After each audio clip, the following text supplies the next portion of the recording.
Good morning, everybody. I'm Maggie Knight here with Phil Jones, one of our broker owners at Coldwell Banker Coastal Alliance. And for our 15th episode of our Walk and Talk series, we are going to be seated and have a conversation about the newly passed rent control bill here in the state of California, AB 1482. And Phil is one of the subject matter experts on this topic, and I thought it would be a great opportunity to pick his brain a little bit and learn, a little bit more about what 1482 is and how it affects homeowners. So, Phil, if you could talk a little bit about the bill and, give us an overview of what it means now moving forward. Thank you, Maggie. Good morning. Good morning. 1482 was signed into law by the governor on October 13th, and it is a statewide rent control measure that will cap rent increases statewide at 5% plus a regional consumer price index increase, up to a maximum of 10%. The law is statewide, and it will work in conjunction with local ordinances such as Long Beach's recently passed tenant relocation ordinance.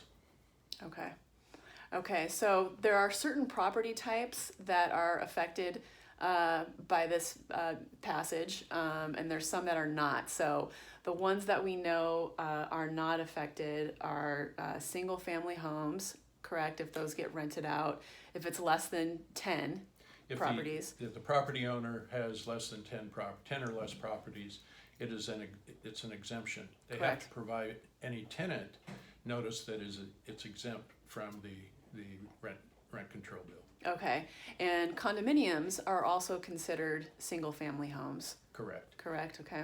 And it does not apply to any commercial property at this point. Okay. We think that may be something down the road.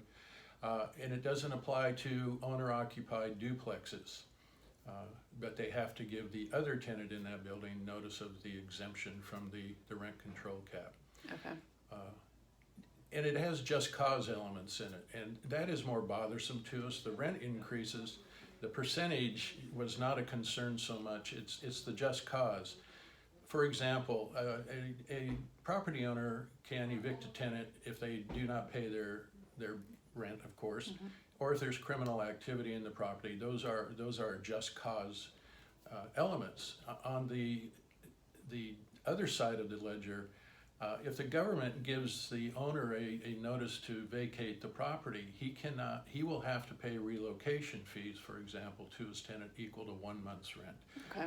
That's statewide. In Long Beach, and by the way, this applies to 1 year leases or month-to-month rentals over 1 year. Anything less than that are exempt from this bill.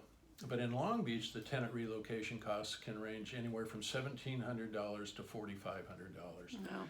So Long Beach's measure is more onerous, and it does take precedent over the state Assembly Bill 1482's recently enacted laws. Wow. So much information here and so little time. So if anyone has any additional questions or would like to discuss this in more detail, please reach out to me. I'd be happy to get you the information that you're looking for. And Phil, thank you so much for educating all of us today. And thank you everybody for listening, and hope you have a great week. We'll talk to you soon.